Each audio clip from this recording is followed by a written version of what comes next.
Je voudrais remercier le professeur Kotia pour son exposé et pour la profondeur de tout ce qu'il nous a livré, surtout à la lumière des peuples de l'Afrique, de leur sagesse et de leur savoir-vivre aussi. Ma préoccupation est celle-ci. Si la question écologique est affrontée au niveau personnel, disons par chaque peuple, est-ce que les efforts suffiront pour que chaque peuple puisse résoudre son problème à son niveau? Parce qu'aujourd'hui, les peuples sont très mélangés, sont très rapprochés. Il y a ça. Donc, l'autre versant du dilemme, est-ce que l'effort d'affronter tous ensemble, et peut-être de manière planétaire, la question écologique ne va pas étouffer vraiment les sensibilités particulières ou bien imposer une vision globale qui fasse du bien à certains peuples et beaucoup de tort à d'autres peuples? Voici donc ma question. Merci. Merci pour la question. Et je vais répondre de façon peut-être un peu provocatrice en disant que, en réalité, ce sont les États qui veulent une solution globale. Et c'est l'État que j'ai appelé dans mon propos la cité. L'État est le problème. Et la solution est du côté des peuples. Les peuples n'ont pas besoin de se mettre ensemble avant de régler la question écologique. Il suffit que chacun, là où il est,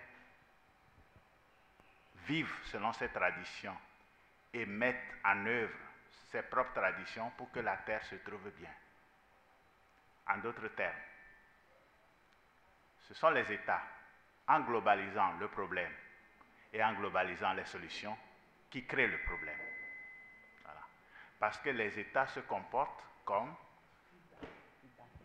c'est ce que j'ai appelé dans mon propos, paternalisme vis-à-vis de la nature et de la terre. Alors qu'ils sont minables, les peuples le savent. Voilà.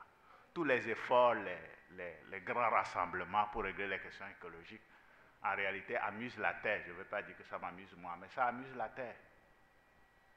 Interrogez les peuples. Chaque peuple sait comment s'occuper de la terre. Chaque peuple sait comment vivre sur la terre. Ce sont les États qui sont... L'État est une organisation artificielle. Et c'est ça qui crée le problème à la terre. Voilà. L'État, j'entends par l'État, Prométhée. Cette construction de la cité comme le lieu paradisiaque qui abrite l'homme. Voilà. Et c'est comme ça que la Bible d'abord s'oppose. Voilà.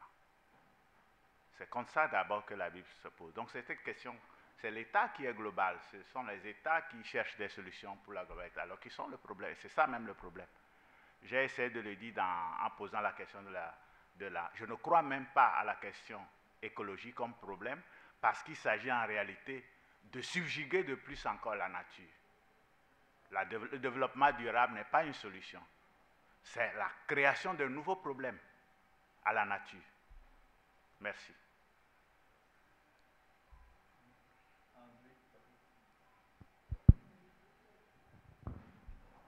Bon, merci Benjamin pour votre contribution en tant qu'anthropologue.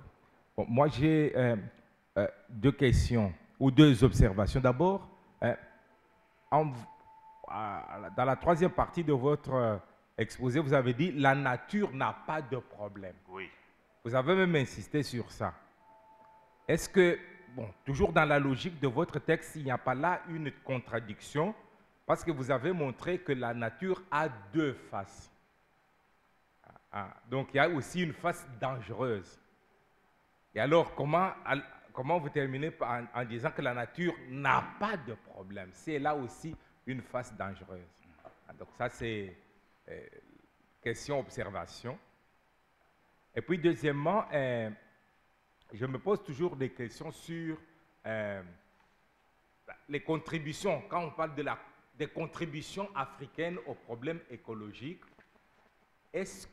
en partant des traditions africaines, est-ce que ces traditions sont capable de résoudre les problèmes nouveaux posés par les cités, justement. Vous voyez, la gestion, par exemple, des déchets dans des grandes mégapoles africaines. Est-ce que les traditions africaines sont aptes à résoudre des questions pareilles? Parce que ces traditions sont nées, ont évolué dans un autre contexte où il n'y avait pas de mégapoles. Par exemple, hein, donc on peut le faire mutatis mutandis sur d'autres sujets. Voilà. Merci, professeur. Vraiment merci pour ces deux questions qui sont au cœur de ce que j'ai voulu montrer. Alors, la nature n'a pas de problème. Et je l'ai dit rapidement en disant ceci. Quand la nature est dangereuse, c'est pour obliger l'homme à lui demander hospitalité. Quand le fleuve s'est dressé devant la reine Pokou en fuite, c'est pour que la reine demande hospitalité. Et quand la reine a demandé hospitalité, eh bien, elle a été accueillie. En réalité, la nature fait peur à tous les peuples, mais les peuples ne réagissent pas de la même manière. Les autres vont fabriquer des fusils, vont demander le feu aux dieux pour venir maîtriser la nature. En Afrique, on ne demande pas un feu pour maîtriser la nature. On lui dit, s'il vous plaît, est-ce que vous pouvez m'accueillir? Les génies font peur à tout le monde, mais il suffit de demander l'hospitalité, vous êtes accueillis. Mais sur la deuxième question, c'est là où la contribution africaine, ce que je suis en train de proposer, peut paraître irrecevable. Et je l'assumerai. Parce que les problèmes qui se posent aujourd'hui, moi-même je me demande si les traditions africaines peuvent apporter des solutions à ces problèmes. Parce que ce sont des problèmes que la cité a créés parce qu'elle n'a pas respecté ce que la nature demande. Alors, est-ce qu'il faut retourner à l'état de village de précolonial? Je ne sais pas. Mais ce que je propose, c'est que l'État apprenne auprès des peuples comment vivre dans le monde. Au lieu que ce soit l'État qui apprenne au peuple comment vivre dans le monde. Vous avez compris ce que je veux dire. J'ai dit quelque part très rapidement que l'Afrique a été initiée, elle a été mise à l'école pour apprendre à vivre dans le monde, on construit des mégapoles, tout ça là. Mais nous continuons de résister. Nos ethnies sont encore là, même si nous ne les écoutons pas. Nous préférons aller à l'école et aller étudier. Donc c'est cette alliance, voilà, cette alliance, ce changement de rôle. Au lieu que l'école nous apprenne comment nous devons nous comporter, que l'école, en d'autres termes, que l'Église et l'État apprennent auprès des peuples, auprès des peuples traditionnels, comment vivre dans le monde, comment se comporter dans le monde. Voilà. Parce que dans la réalité, ce qui se passe en Afrique, c'est qu'on nous met à l'école, on pense que nos traditions sont dépassées, minables, ils n'ont rien à apporter, et voilà, ce sont deux instances qui tiennent le crachoir pour enseigner comment il faut vivre. Ce que je suis en train de dire, il faut inverser les rôles. On ne va pas mettre fin à l'État, mais il faut dire à l'État, tu fais partie du problème, peut-être qu'il faut aller demander la solution là. Ceux qu'on a oubliés, ceux qui n'ont plus la voix. Merci.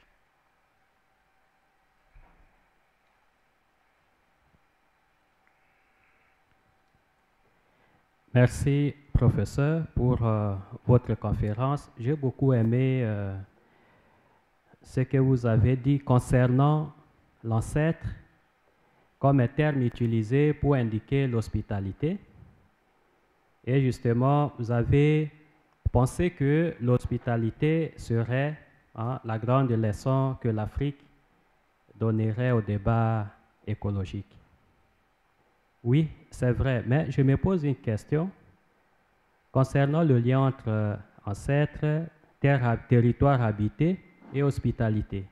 En d'autres termes, la nature enseigne à l'être humain ce qu'est l'hospitalité.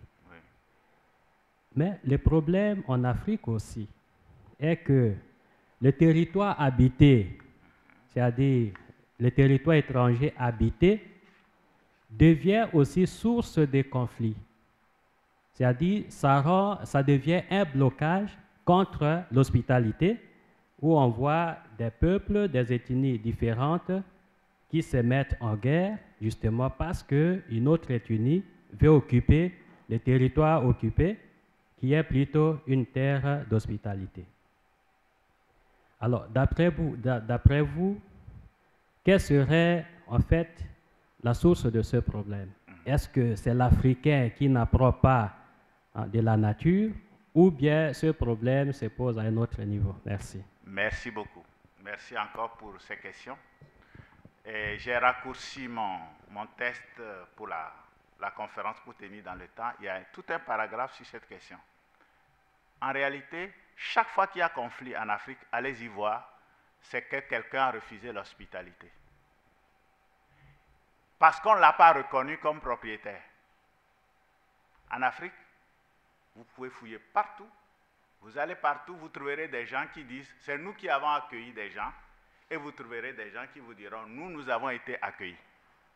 Lorsque les gens se disent « nous sommes tous les mêmes », et c'est ce que l'État est venu nous dire, on a créé l'État du Togo et on a dit à tous « vous êtes des citoyens ». Du coup, ceux du Nord se retrouvent au Sud et disent « nous ne sommes plus des étrangers, nous ne sommes plus des accueillis ». Et c'est ça qui crée conflit.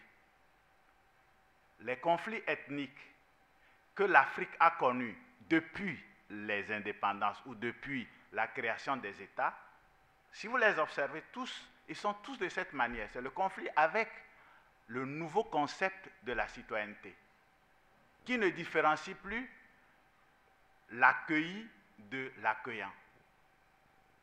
Et donc, la question de l'hospitalité est au cœur de ces débats. Le Congo, le Rwanda, et tout c'est la question de l'hospitalité qui est là. Avant, quand on disait à quelqu'un, toi tu es venu de là-bas, c'était un signe d'accueil. Aujourd'hui, c'est un signe de rejet. Voilà nos problèmes. Donc c'est parce que l'État est venu avec un nouveau concept, celui du citoyen égaux, et qui entre en conflit avec le concept d'hospitalité qui était là, sous lequel les ethnies vivent. Voilà. Merci. Merci beaucoup. Merci beaucoup. Les 15 minutes sont parties. Merci. Merci. Merci.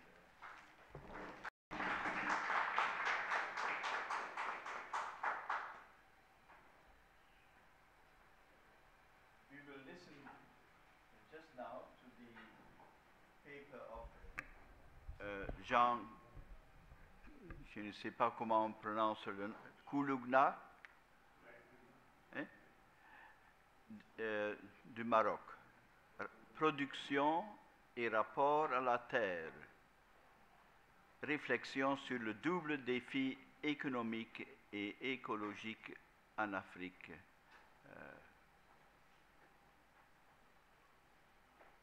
Voilà. Oui.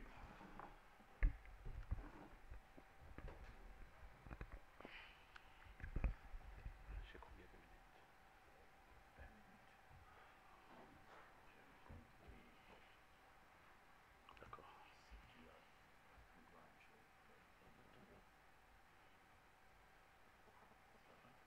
Ça va. C'est bon. 10 minutes. Après. Après 10 minutes, je viens indiquer Ça va.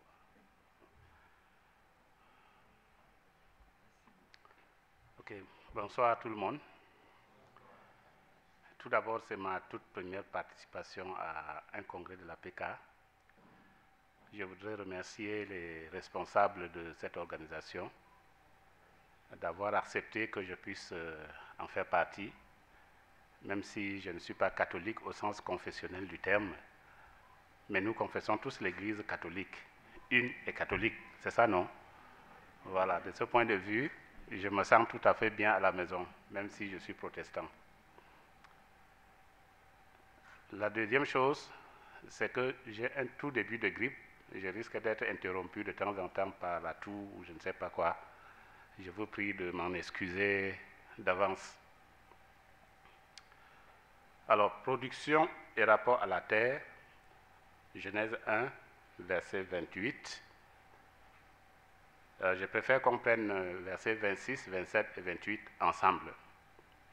Réflexion sur le double défi écologique et économique en Afrique. Cette réflexion se fait en termes d'hypothèse. Et c'est une hypothèse que j'ai commencé à développer il y a 2 ans dans un colloque qui avait un thème à peu près similaire à Bergen en Norvège.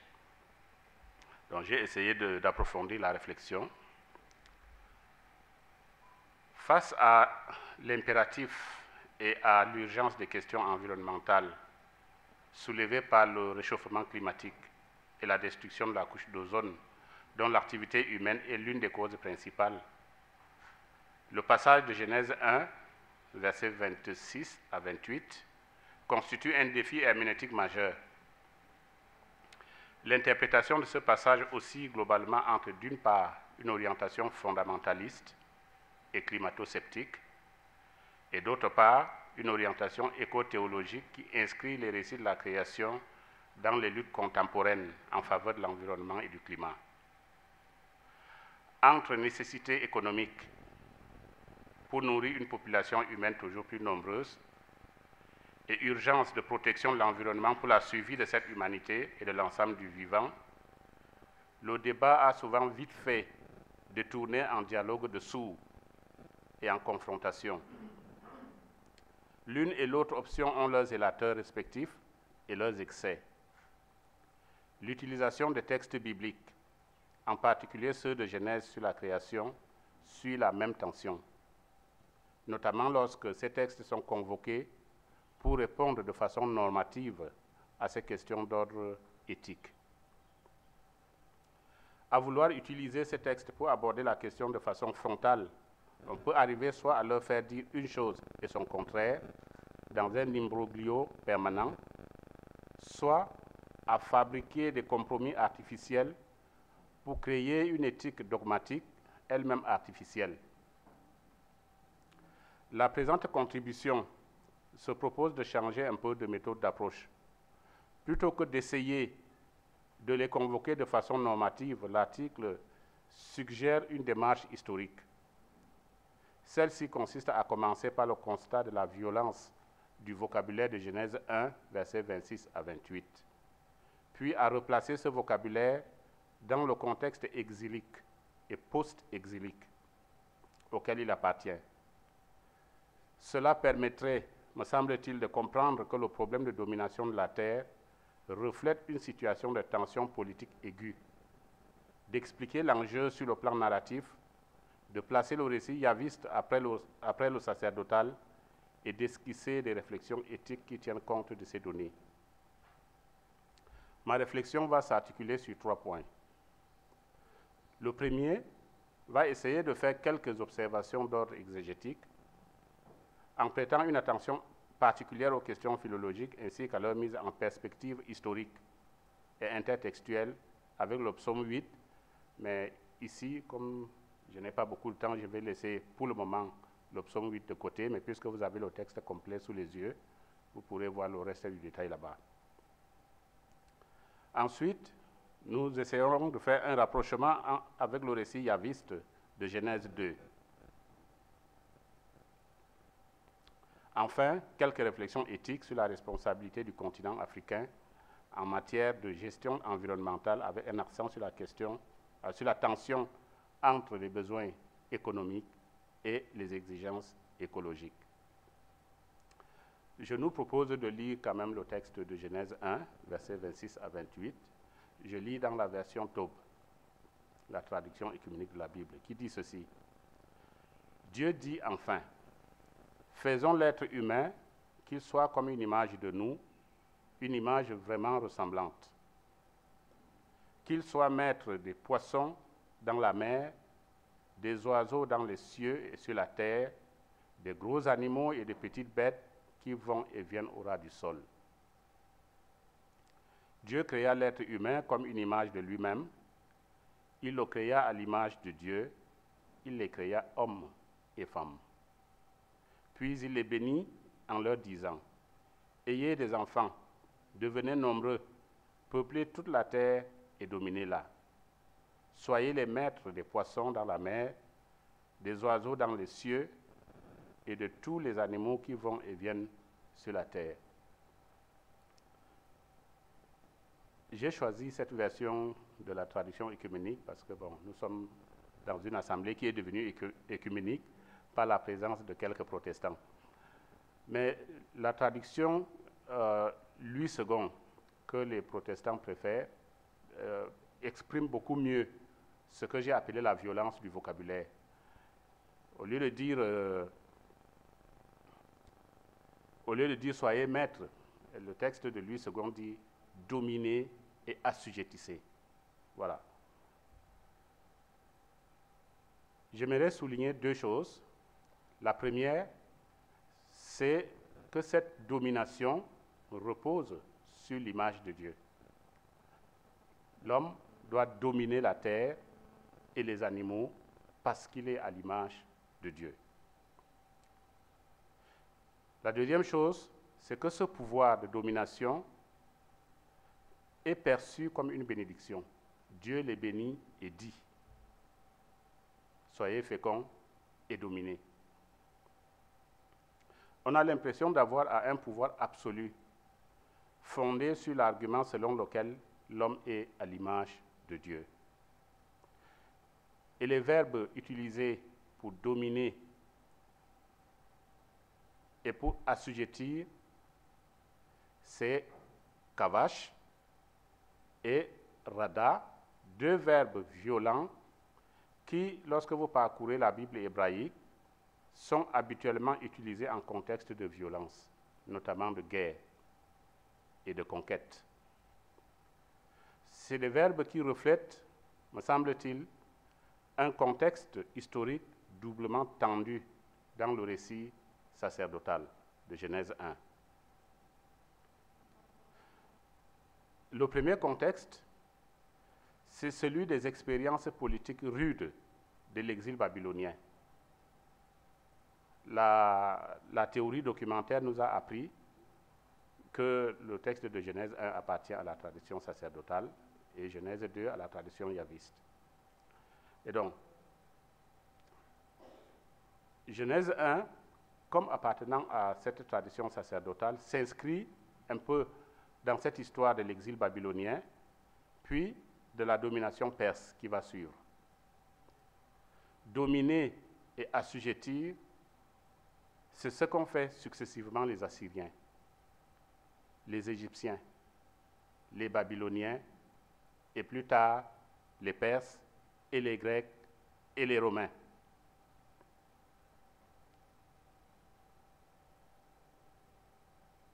Et tous ces peuples qui l'ont fait, qui ont dominé Israël tour à tour, ils l'ont fait d'une certaine manière au nom d'une certaine auto-présentation comme image de Dieu.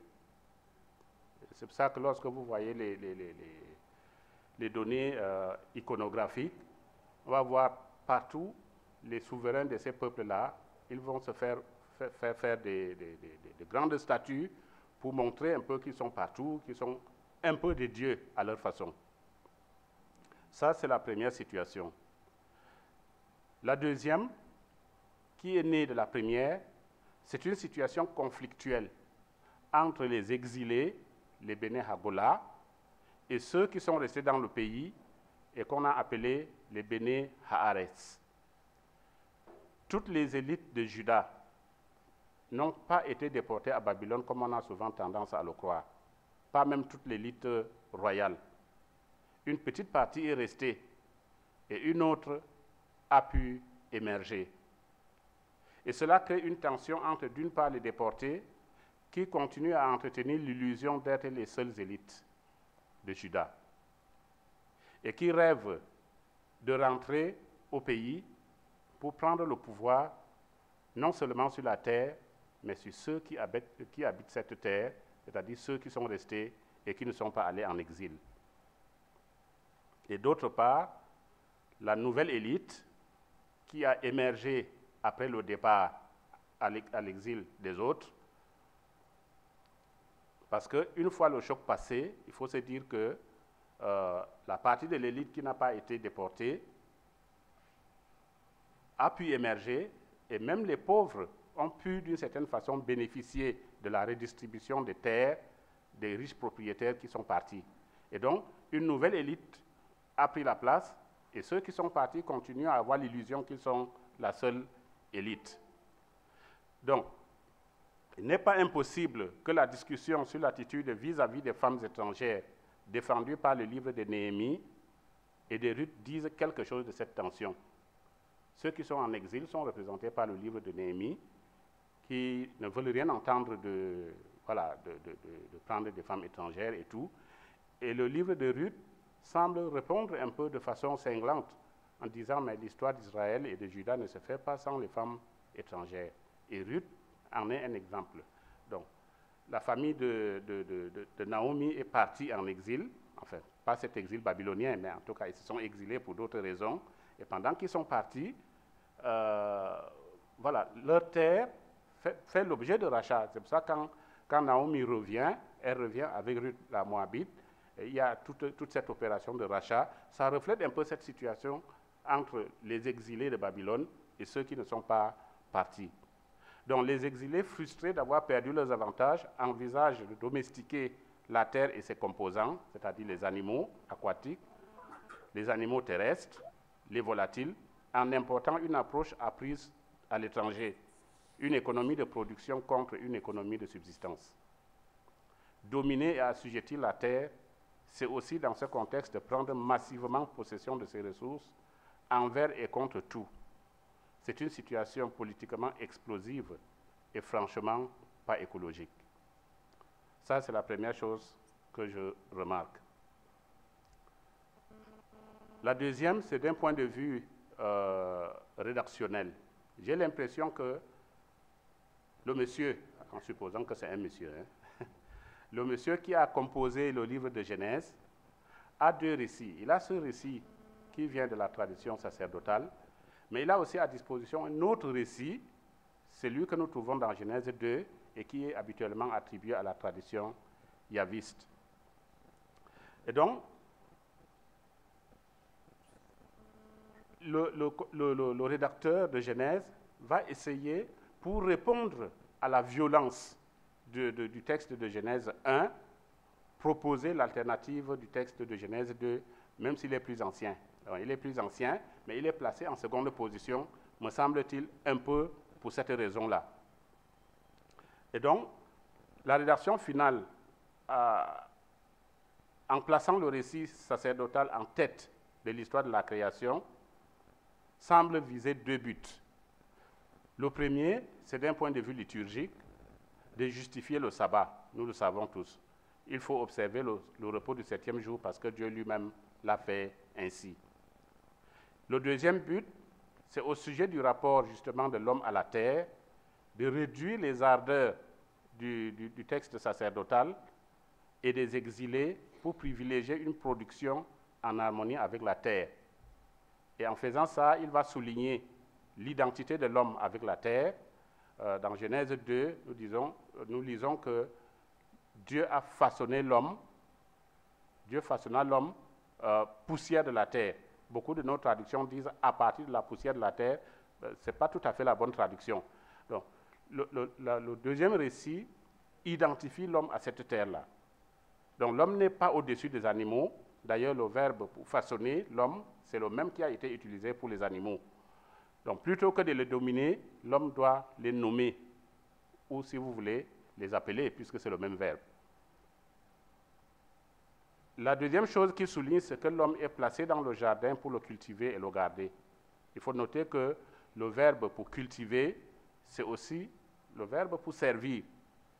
On peut donc le traduire servir et garder, en sachant que garder a aussi le sens d'observer, d'obéir. Servir et garder, c'est des choses que l'on fait à des rois. Wow. La terre est donc une reine à servir et à garder plutôt que quelque chose à dominer. Voici un peu comment je vois l'histoire de cette composition. Donc, en disposant ainsi les deux récits, la rédaction de Genèse réconcilie en quelque sorte le besoin de production pour des besoins de subsistance et la responsabilité de sauvegarder cette terre nourricière. Le jardin est fait pour l'homme et l'homme pour le jardin. S'il n'était pas pour l'homme, le jardin n'aurait pas existé, car c'est sa tâche de le servir et de le garder. Les arbres fruitiers aussi ont besoin que l'on en prenne soin et ils ont aussi besoin de quelqu'un pour en manger le fruit. Donc, il y a une sorte de relation symbiotique qui lie l'humain à son environnement. L'on a ainsi affaire à un programme, et quand je parle de programme, je parle du programme de la rédaction, qui choisit de disposer les deux textes de cette façon-là. Donc, je vais laisser de côté la question du psaume 8. Il me reste 5 minutes, je ne sais pas si je vais m'en sortir. J'aimerais faire, à la suite de cette remarque-là, quelques réflexions globales. On constate qu'il y a quand même une sorte de polyphonie dans les textes bibliques quand il s'agit du rapport entre l'homme et la terre.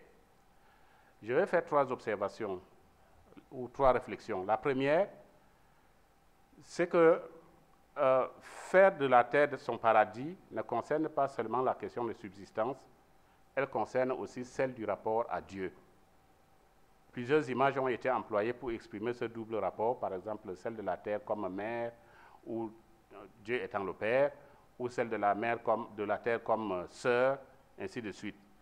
Le jardin est planté par Dieu et la terre a précédé l'homme. Travailler ce jardin et prendre soin de cette terre, c'est servir celui qui l'a planté. Donc servir la terre, c'est servir Dieu. Le rapport à la terre n'est pas dissociable du rapport à celui qui l'a faite. La deuxième réflexion que cela m'inspire, c'est que la terre qui est donnée avec ses ressources est donnée pour tous les hommes et pour l'ensemble du vivant. Remarquez qu'en Genèse 1, à la suite du texte qu'on a lu, au verset 30, Dieu donne la même nourriture à tout animal de la terre. Donc, il dit aux hommes, je vous donne toute plante, tout arbre, toute herbe à manger qui porte de la semence. Et c'est exactement la même chose qui est donnée aux autres. Bien plus, ce don est pour tous les hommes, la terre étant notre maison commune et le climat un bien commun. Or, l'industrie de production et de consommation productrice de pollution et d'une culture de déchets profite à des classes aisées. Merci. Et aux pays riches. Même si les effets climatiques qui en résultent touchent tout le monde, les plus pauvres qui attendent que la nature, que la terre leur donne leur subsistance, sont ceux qui en souffrent le plus. La troisième réflexion, c'est que cette question pose de façon plus complexe, se pose de façon plus complexe pour nous, pour le continent africain, qui est pris entre les besoins de développement et de sortie de la précarité d'une part, et les impératifs de protection de l'environnement d'autre part. La lutte pour l'autosuffisance alimentaire et énergétique et la sortie de la pauvreté demandent que la terre soit cultivée. En demandant à Dieu, dans le Notre Père, de nous donner notre pain quotidien, nous demandons à avoir ce rapport juste à la terre qui subvient à nos besoins. Aliments issus du blé, le pain ne s'obtient que si les hommes sèment, s'ils cultivent, s'ils récoltent et cuisent le blé, s'ils soignent les animaux, bref, s'ils travaillent. Mais en demandant à Dieu notre pain, nous lui demandons aussi de nous donner de poursuivre notre travail, d'avoir le courage de planter. Donc, arriver sur ce terrain comme le dernier venu, en tout cas en Afrique, l'Afrique est prise dans des contraintes liées à une situation climatique qu'en gros elle n'a pas créée. Manger toute herbe qui porte une semence rejoint la prière pour le pain et oriente notre théologie et notre lecture de Genèse 1, verset 26 à 28. Je vais laisser tomber les mots de conclusion. Je crois que ça suffit. Je peux m'arrêter ici, le temps étant terminé. Je vous remercie. Merci beaucoup.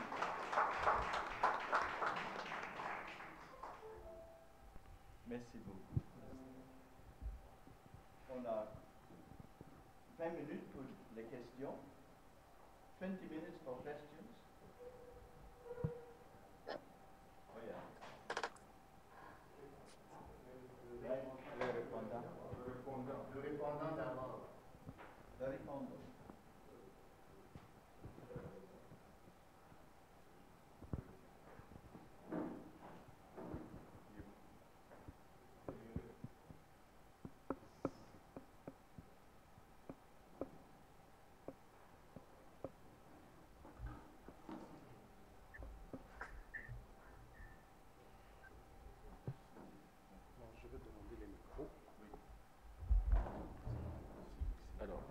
Sénégal.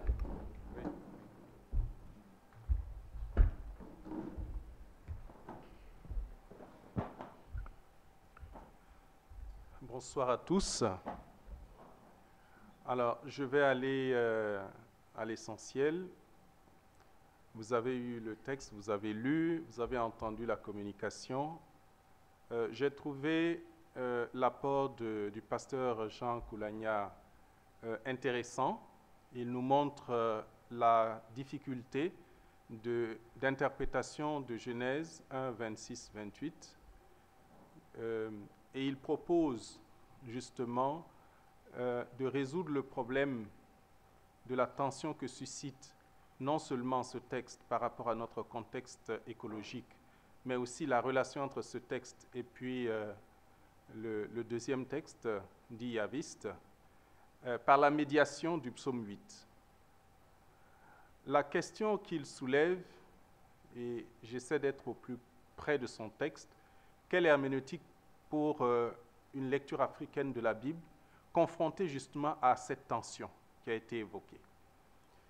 L'analyse qu'il propose, la méthode qu'il propose, pardon, c'est l'analyse philologique, vous avez remarqué, de Genèse, les deux textes, et du psaume aussi, le psaume 8, dans la perspective historique et intertextuelle.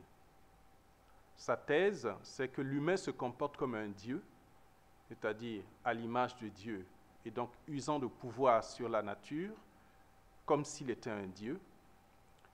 Et il propose de repartir de la fin, donc la centralité de Dieu dans la vie de l'humain, de repartir de la création du sabbat à la suite de l'humain, qui exprime bien l'idée que c'est en vertu de l'image divine que ce dernier doit observer le sabbat comme un acte de foi, je le cite en fait.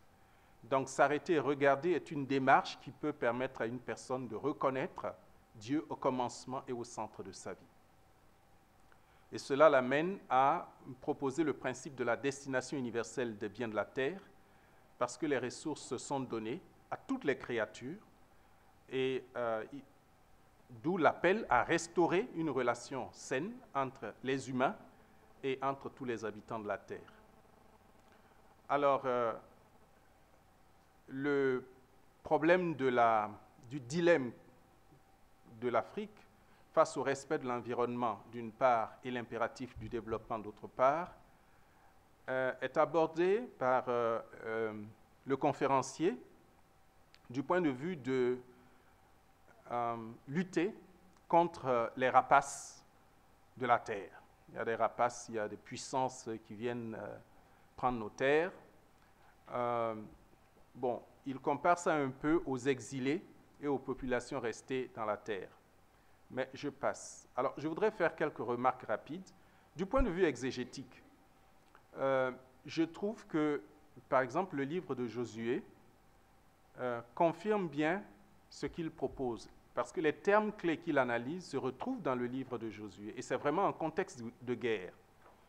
Et ce qui est intéressant, c'est que les Béné Israël qui arrivent dans la terre ne sont pas appelés étrangers, contrairement à toute la littérature qui a été produite.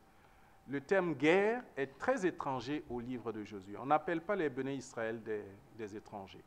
Bon, donc c'est vraiment un rapport entre deux peuples ayant la commune origine qui pose problème. Et le terme la nouach, reposer, est un terme clé dans le livre de Josué, et il en parle. Je trouve que c'est un élément important qui peut permettre d'aller plus loin dans sa proposition. J'ai une question du point de vue exégétique, bon, mais là c'est une question d'école peut-être. Aujourd'hui, nous parlons de Genèse 1 comme un texte sacerdotal, P, et de Genèse 2 plutôt comme un texte non P. Il y a très peu qui parlent du yaviste, mais bon, comme je dis, ça dépend peut-être d'école. Alors, ce qui serait intéressant s'il accepte que Genèse 2 est un non-P, du point de vue historique, il faudra voir si c'est un pré-P ou un post-P. Voilà. Alors, si ça l'intéresse, il pourra nous dire. Alors, du point de vue herméneutique, j'ai deux petits points et je m'arrête. C'est la disposition de Genèse 1 et Genèse 2. Il faudrait plutôt voir quel texte interprète quel autre? Si je veux vous faire lire Genèse 1 dans une perspective nouvelle, alors je crée un Genèse 1 en amont de Genèse 1. Je mets en amont la perspective que je vous propose. Exemple, on dira que la femme est tirée de la... On a créé l'homme à partir de la côte de... Oh, pardon, on a créé la femme à partir de la côte de l'homme. C'est une lecture possible. Donc, l'homme d'abord, la femme ensuite. C'est une lecture possible. Mais si vous partez de Genèse 1, c'est Zachar ou Nekeva. Donc, il les a créés en même temps. Donc, c'est un nouveau principe qui permet de ne pas mal comprendre Genèse 2. Autrement dit, ce qui est mis en amont donne la perspective interprétative. Bon, je ne vais pas développer. Alors, je finis avec un dernier point. Dans son texte, il parle du rattrapage. Si l'Afrique est dans un dilemme entre exigence de respect de la nature, de l'environnement et impératif de développement, que faire? Il parle de rattrapage. Il faut pouvoir rattraper le retard. Mais je dis, on rattrape quel retard? Qui est devant et qui est derrière? Nous ne sommes derrière personne. Et pour le montrer, aujourd'hui, nous sommes conscients de quoi? Du développement à partir des énergies renouvelables. Or, si nous étions restés fidèles aux anciens, et je parle de l'Égypte et autres, nous avons 4 éléments: l'eau, l'air, le feu et la terre. Regardez les énergies renouvelables. C'est l'eau, l'énergie hydraulique, c'est l'air, le vent, les éoliennes, le feu, c'est le soleil, l'énergie solaire, et la terre. Alors, au niveau de la terre, si vous faites attention à ce qu'il y a dans notre propre terre, je prends le cas du Mali, on a de l'hydrogène naturel et c'est de l'énergie pure à 98%. Donc, voilà. Je m'arrête là et je demande au professeur Koulania si on ne pourrait pas laisser tomber le retard à rattraper et développer peut-être notre propre génie, génie créateur, à la recherche de solutions endogènes. Et je vous remercie. Pasteur Boulagna, vous avez quelques Non, je suis tout à fait d'accord avec... Je suis tout à fait d'accord avec le commentaire et les... Pardon, voilà.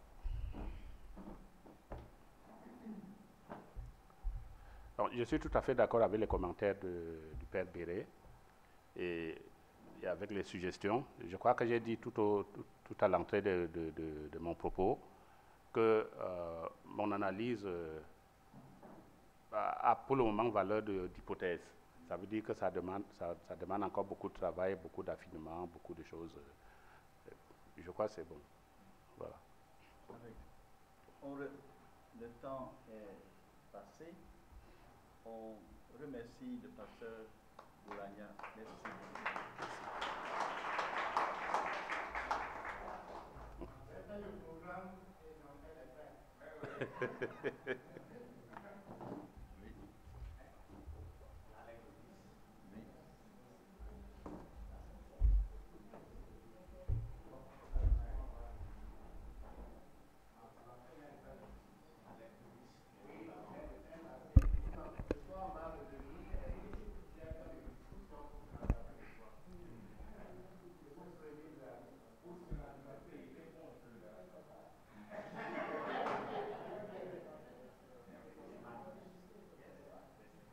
Our next speaker is Professor Manus, who will come and present his reflections on Genesis 1:28.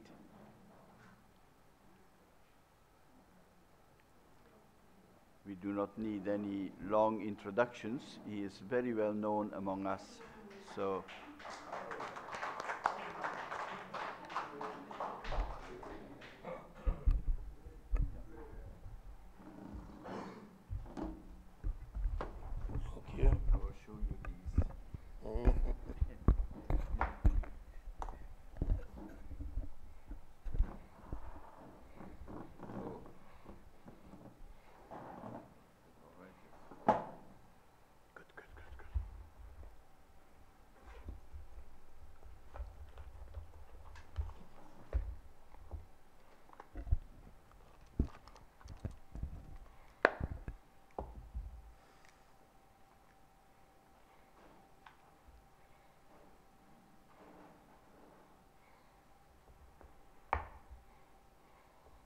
Good afternoon, brothers and sisters. Is it afternoon or evening? Yeah. My text is Genesis 1, verse 28, which reads in its Hebrew original, Vayomer lachem Elohim, Peru urvu, umil'u et ha'aretz, a ship shoha urdu bidgad hayam, uve of hashashamayim, uve kol haya haromeset al ha'aretz. And that reads in English, God blessed them, saying, be fruitful and multiply, feed the earth and subdue it, have dominion over the fish of the sea, over the birds of the air, and over all living things that move on the earth. Right. Aware of the crass degradation and exploitation of African flora and fauna arising from oil explorations, spillage, and reckless lumbering activities of adventurers, I wish to join the many other theologians who in recent times have seriously drawn attention to ecological and environmental issues in our world. And the scholars are mentioned there, and they are put well down on the footnote, as well as many other contemporary theologians, including the numbers that I have outlined and mentioned there, including my humble self, Manus, in 2010, we have addressed ourselves to the increasing visible degradation of nature and the abuse of the human habitat. These theologians have challenged us, African Catholic biblical theologians, to struggle to push off the ecological apocalypse that threatens to descend on the African continent and on earth in general. Our faith communities are to be alerted of the dangers posed by the exploitative tendency of humankind. We have a duty to invite our communities and the people of God to recognize, quote, the hierarchy of human over non-human nature as a relationship of ontological and moral value. In other words, I quote again, the right of the human to treat the non-human as private property and material wealth to be exploited, as is being done in the Niger Delta region of Nigeria, and especially in an area called Baezi of Ohaji Egbama local government area of Imo State of Nigeria, where there has occurred the most recent roast of human beings created in the image and likeness of God due to mishaps from illegal mining activities by rogues must no longer go unchallenged. We can also call, from the Christological perspective, for a halt of the desecration of the environment in the name of the cosmic Christ, such as was initiated by McCarthy 1991 and Saint-Hilaire 1995. Content of interpretation.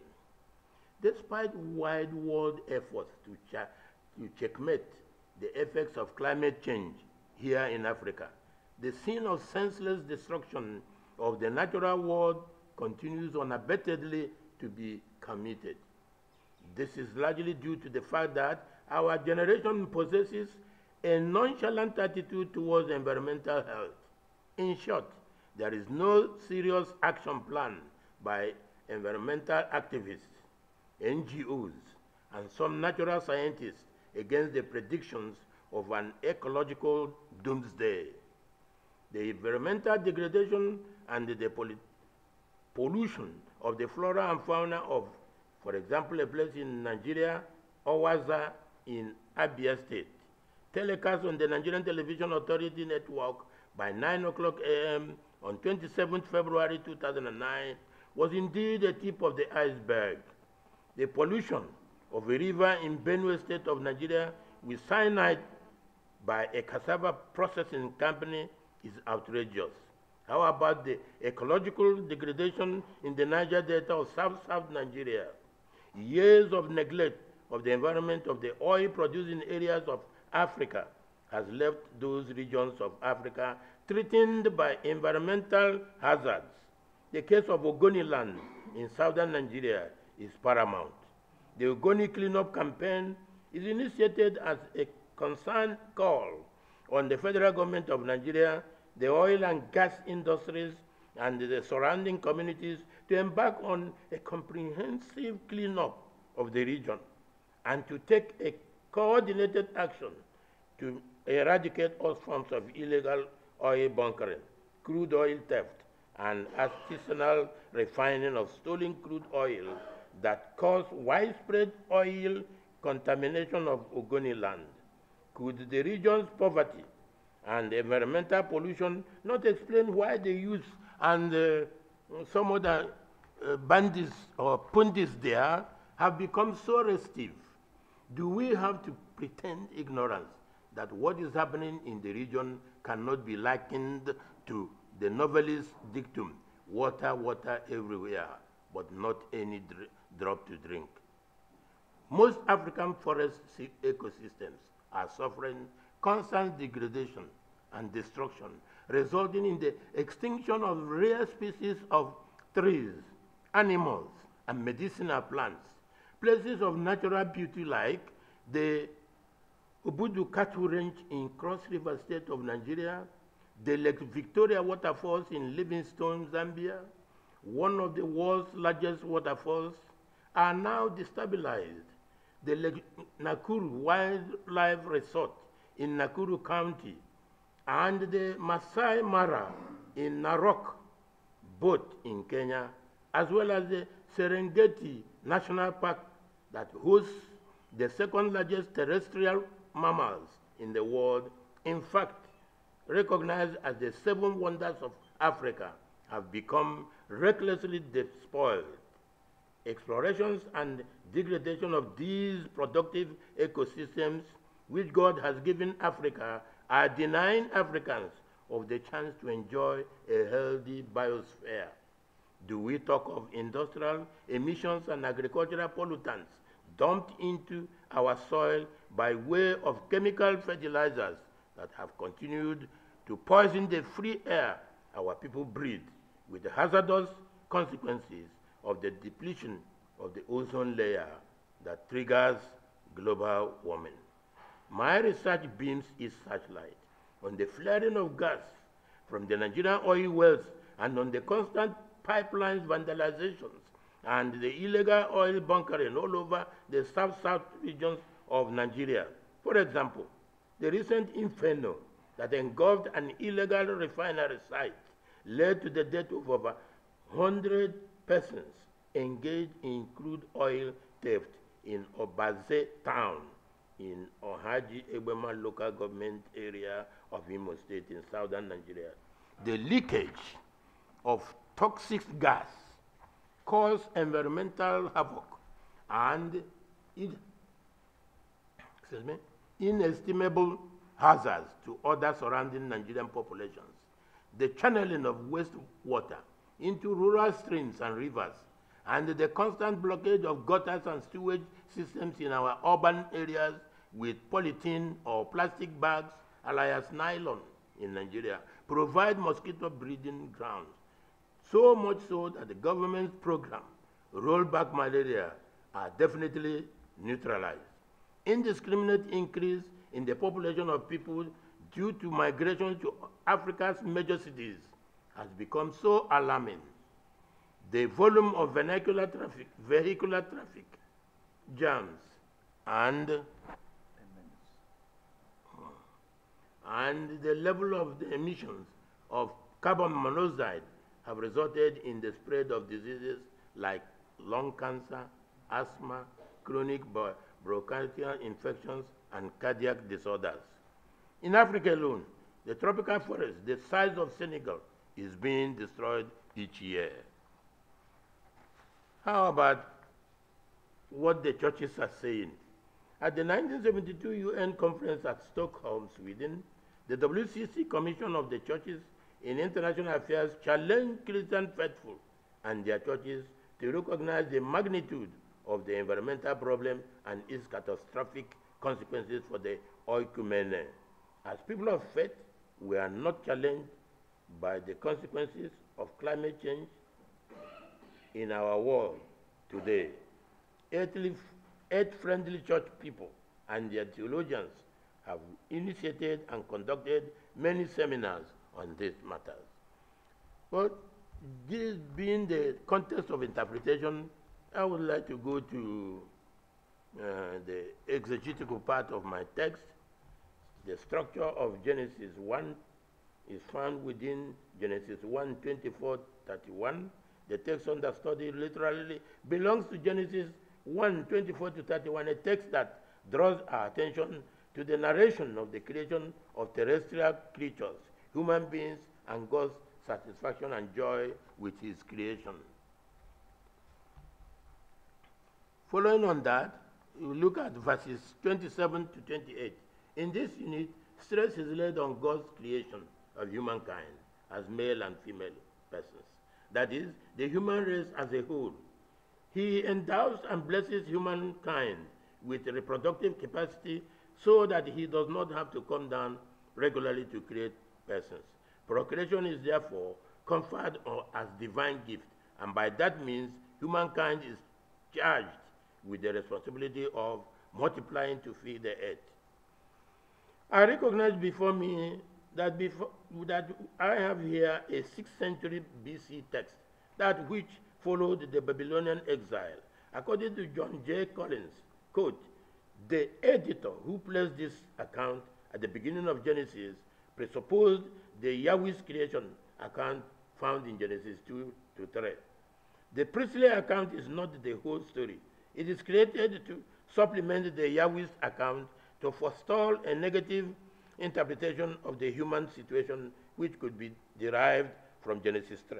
For Collins, if this is correct, then the priestly account must have been composed after the Yahweh's account.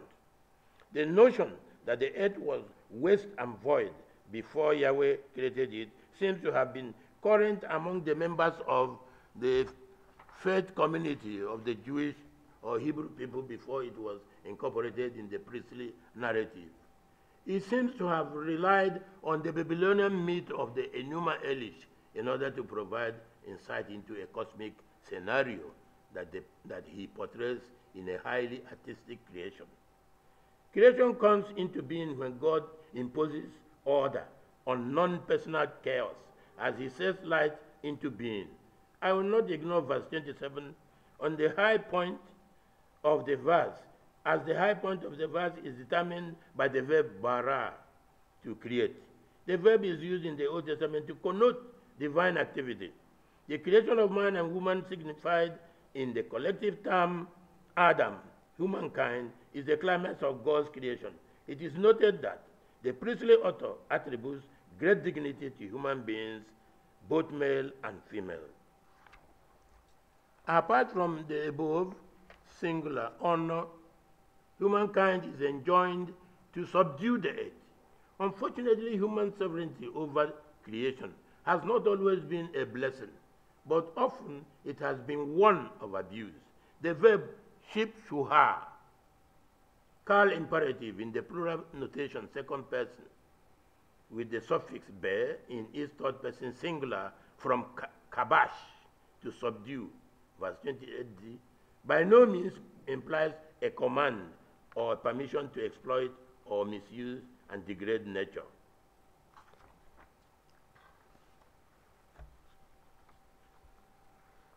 Besides, God gave humans the right to radar, to rule, or have dominion over the fish, the birds, and all animal creatures, animate creatures on earth. The terms subdue and dominion have continued to evoke so much debate among scholars and preachers alike. Humanity is granted dominion over creation, the rest of creation. The inference can thus be drawn that the priestly story of creation is notably humanistic. The African Bible commentators who had interpreted the text with African eyes, observed that to subdue the earth does not mean exploitation. It means rather that as God's stewards, they have to take good care of what God has created and entrusted to them by using and maintaining the environment in such a way that the earth, plant life, animal life, and human beings can coexist in a harmonious relationship that promotes God's gift of life. From the analysis, perhaps on Genesis 1:28 and its context, I wish to argue that the creation theology of the book of Genesis established both humans and animals as living beings on earth. Both are blessed with the capacity to procreate and reproduce their kinds. As we have remarked earlier, unlike the other creatures, humankind is obliged to rule and to have dominion over all the living things that move on earth. But tragically, as he correctly opines, the passage has all too often been distorted and used to justify the dominion of both human beings and nature. In Genesis 1:28, the priestly author recasts the mood of the neighboring contemporary narratives. Humans become created in the image of God, God conferred with royal attributes and given the gift of dominion, rather to rule over nature, the fish, the birds, and all animate creatures on earth. From a thoroughgoing scrutiny of the passage, I would strongly argue that the creation story is formulated with a high anthropology of the dominion symbol, while nature carries with it the metaphysics of domination. It is notable that what the Hebrew author teaches us here with the verb is that it is a divine injunction to handle nature responsibly so that it can be productive to support life on earth. One can then assert that dominion in its textual context emphasizes the sense of responsibility. You may therefore wish to agree with me that by the term dominion, the text invites us to become good managers of the planet who interact wisely, justly, and caringly with the other creatures. Indeed, as persons who will, as much as possible, intervene aggressively to protect the ecosystem from further interventions to avoid being on course with ecocide. Conclusion. The foregoing discourse reveals a lot of data required to conclude this paper.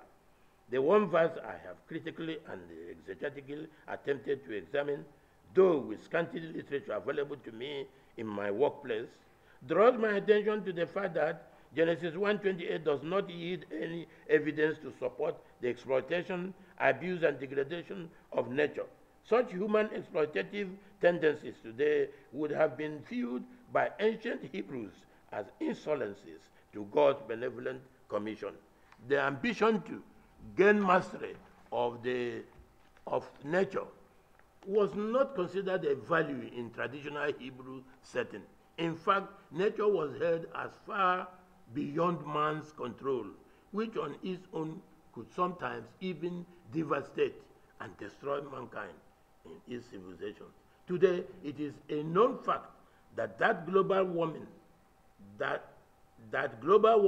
has disrupted weather patterns. In recent times, there have been extremes in heat and several incidents of severe storms in many parts of Africa. Garbage dumping, illegal oil bunkering, bushfires have degraded much of Africa's arable land.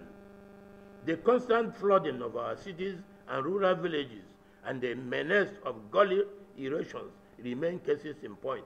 For the Hebrews, whose Bible we read and believe in, the earth is the Lord's property, and we humans are mere creatures charged with the responsibility to care for her in God's name. Herein originates the notion of stewardship. The author of the book of Genesis assures us that God commissioned human beings to participate in the continuing process of creation through legitimate procreation and industry. Christian doctrines on creation have neither misconceived the Hebrew creation theology nor denied it at all. In Orthodox Christian tradition, dominion had not been taken to mean domination. Jeremy Cohn has reassured us that nowhere in early Christian desert fathers, Celtic saints, Francis of Assisi, and medieval theologians' sources have we learned that dominion meant permission to dominate and exploit the environment. It is better to appreciate the fact that the notions of the divine images. You have to stop here, the time is up. Is that? Yeah. So thanks very much for this. This is a very long conclusion.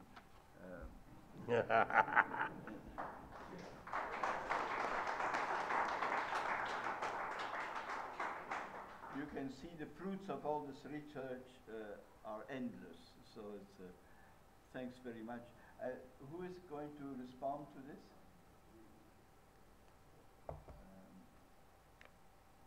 Yeah.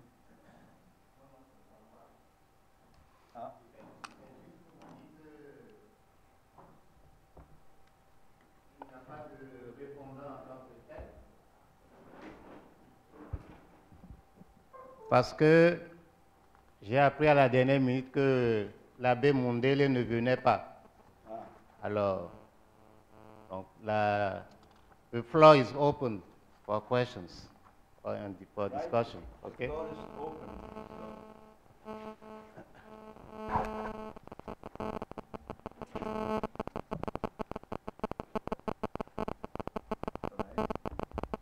Just a little comment. Just to join what we've been discussing this morning about desacralization and rendering nature secular. Like the Ogoni people, like the delegate just mentioned, Ogoni people who really respect nature, you know, maybe the term sacred needs to be reviewed, because sometimes sacred is too linked to the divine. Sacred also might be meaning just don't tamper with it. Like a delegate mentioned, African society tend to respect les génies de la nature, meaning the spirits of nature. So maybe by respecting that spirit of nature, we are not sacralizing nature, but just not tamper with it. So maybe there's a meaning to be fine-tuned into what is sacred or not, so that we can, you know, respect that nature. Thank you. Well, in traditional religion and society of Africans, before the coming of the Europeans, surely the African persons had had a holistic respect for nature. We used to call it transcendence of nature. In this transcendence of nature, the African ancestors had always recognized the handwork of God in nature, even the existence of God. There may be serious respect and fear of the divinities, and they claim that they inhabit such a tree or forest or river. But invariably, when you provide a phenomenological analysis and study of their belief systems, you discover that indeed what they are respecting is the sanctity of nature. The sanctity of nature, God's shrine, God's home, God's sanctuary. And so many of these places even still exist today in parts of Africa. I'm sure here too, in Mauritius, there are places your ancestors used not to penetrate. There are places ancestors would say women would not enter this forest or that river or so. And so this value had continued when Christianity now came and also taught us of how to respect nature, giving us the teaching that in nature and its sanctity, God dwells. It was easily accommodated and absorbed as a Christian doctrine. I mean, that is very important. We begin from there often to do some of our African theology of faith and belief. Thank you very much. Thank you. There's time for one more question, I think.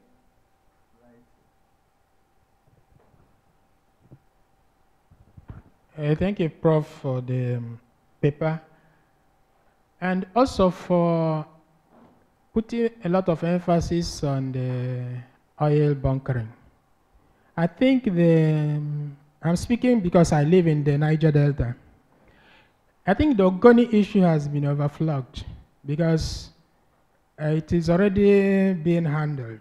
But the real problem today, and the main problem today, is oil bunkering, which is carried out by criminals, organized crime.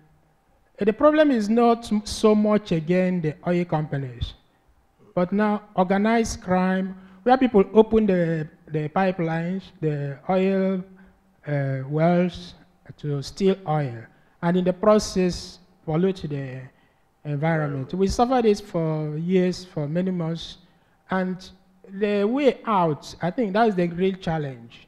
How do we get out of that serious situation? Because it is the greatest pollutant of the environment, this criminally organized bunkering, which is also internationally organized. You'll be surprised the people who are involved in this crime, so that we can shout and shout, but the syndicates are very well organized. So that's the real issue for today. I think Ogoni one is already is a foregone, something being handled, but this bunkering is a real thing today. Thank you. Yeah, I wish to thank you. You have equally embellished part of my vision. I use those areas of Nigeria to highlight the charge or commission in Genesis 1:28 that we should respect the nature, the earth, Mother Earth must be protected. But over the years, adventurists, they call them, materialistic corporations have come and spoiled our environment, spilling oil everywhere. You need to see this. In fact, I thought of bringing photos to show the damage done by what is calling oil bunkering, breaking the oil pipe and oil floating, and then doing their own refinery, described as illegal refinery. As they do this illegal refinery, sometimes it goes on fire, and the workers are burnt, the environment burnt. They scoop up water and show you fish. They are all dead and blackened. The people that used to supply fish to the Nigerian population can no longer produce fish, not to talk of other grains.